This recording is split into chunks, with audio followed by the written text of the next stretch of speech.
Hey everybody, welcome back to another episode. As you can see, I have been busy. I got the hood removed, got the intake removed, I got my exhaust manifolds removed, distributor cap removed, bunch of stuff that's just kind of removed and everything. Let's look under the car. Been busy here. I have the exhaust removed, got the drive shaft out, drained the transmission fluid, and I am actually getting ready to drop the transmission. So this will probably be a shorter episode. However, I just want to kind of give you guys an update as to where I'm at, what I'm doing. I was at a good stopping spot, so right here is a good spot to kind of give you guys an update as to where I'm at. So everything is pretty much good to go.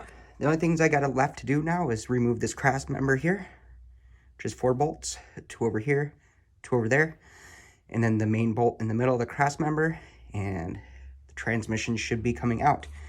So hopefully, I don't know, I can get out by myself and it will be good to go. So yeah, I'll be back in a little bit here with an update. Alrighty, there we go. Got the transmission out. On a scale of 1 to 10 for getting this thing out, I'd put the process at probably about a 4. It wasn't really hard. Some things, if you're gonna do this, is remove your distributor cap because the engine's got a tilt. Is what I did is I took out these top bolts before I dropped the transmission. However, because this isn't really documented and a lot of people don't show it, but when the transmission is up in there and it's tilted down, you can get to all 6 bolts that hold this thing on just fine. So I think the hard part is gonna be putting it back in. And the reason that's gonna be hard is because I gotta get everything lined up. So, but that's kind of where I'm at right now. I did have a little bit of transmission leak. I think it was because I overfilled the transmission and probably was blowing past the seal, the torque converter seal here, or the pump seal is what it's called. But yeah, I'm gonna start taking this thing apart. I probably won't get it installed today, but I do have a couple days off here, or a day off here in a couple days, so I will be working on it then and hopefully have it in. So let me get to getting, and I'll be right back. Hey everybody, I am back. It is a new day and the transmission is gone. I got it installed, believe it or not. This was, I was worried that it was gonna be a pain to get back in. However, it really wasn't. I used this, sorry I'm laying on the floor, but I used this transmission jack right there. Let me tell you, that makes life so much easier. It adjusts on plane. Alrighty, so here's what I was saying about this jack stand here, is this plate actually loosens and tightens, and it allows this transmission to, I just gotta loosen these here, but it allows it to tilt, which actually aided in the installation and made it a lot better. So I was previously recording and I noticed that I missed a lot of footage, so I'm just down here recording again. But I got the transmission back in and everything all hooked back up. The only thing that I got to do now is just put the torque converter bolts in and then get that shimmed. And then, yeah, we will be moving on to getting the exhaust put back in here. The exhaust manifolds, I had to put those back in. And then is what I got in the mail is my exhaust system here. I got this Pipes exhaust system, so I'm pretty excited. It's a stainless steel. This is the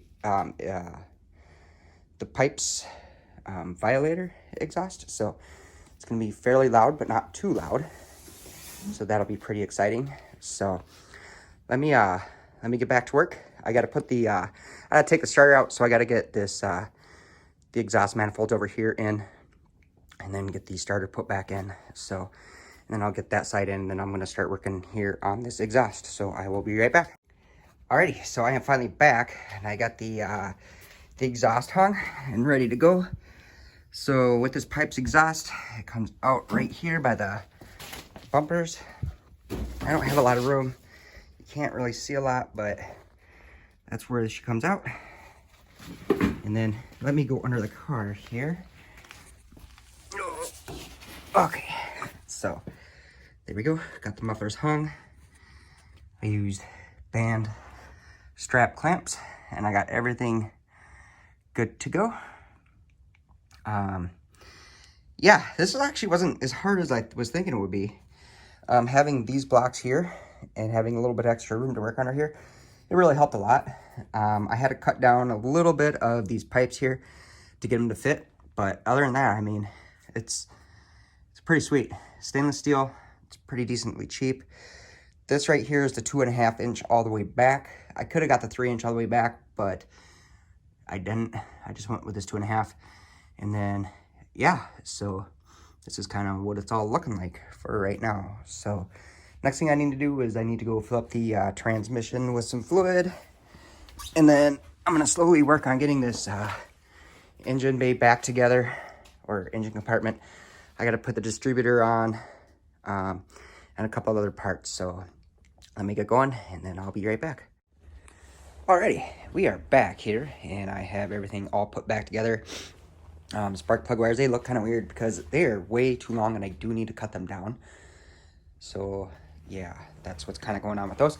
So the next thing I need to do here is I need to probably clear off up here, get this ready, and then I'm going to go ahead and get her fired up and make sure that nothing is leaking. So give me a couple minutes here, and I will be right back.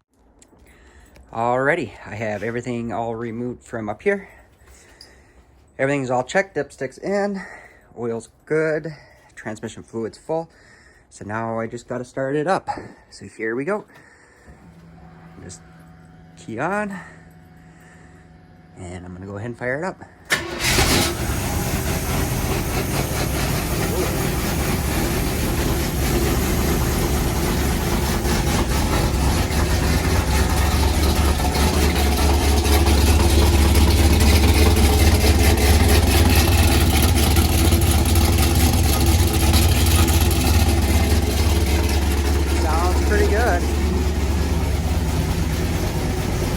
Let the engine heat up for a couple minutes here, and then after it's warm, I'm gonna go ahead and pop it in gear and let it run to reverse for a few minutes like the instructions say. So let me warm it up and I'll be right back. Alright, I'm just gonna jump under here. I'm gonna check for leaks, see if anything's leaking.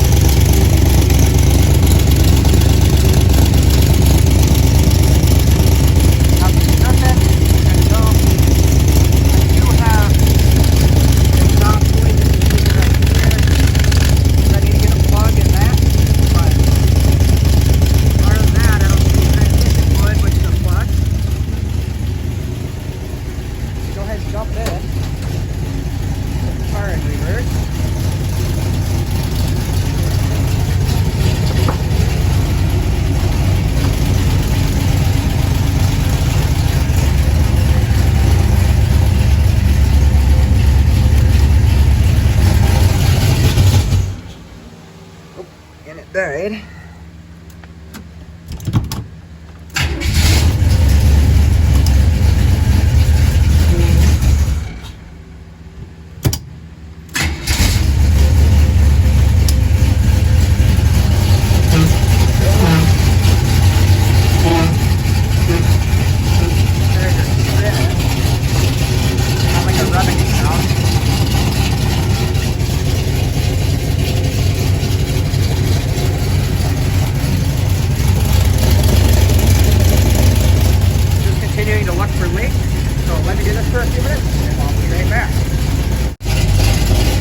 Okay, this has been going for a few minutes, and now I just want to check for leaks again. Looking great. Still no transmission leaks. Awesome. Check everything up here. This one's good to go up here. So far, so good. So I imagine you guys want to hear what it sounds like when I rev it a little bit. I know this ain't very good, or not good, but just good sounding on a cell phone. But here's what it sounds like in exhaust.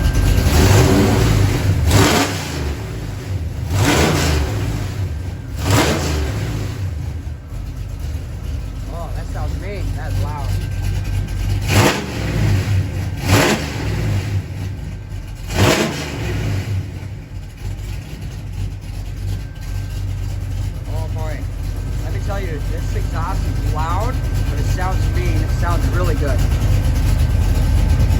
That's only going up to about 3,000 RPM with it.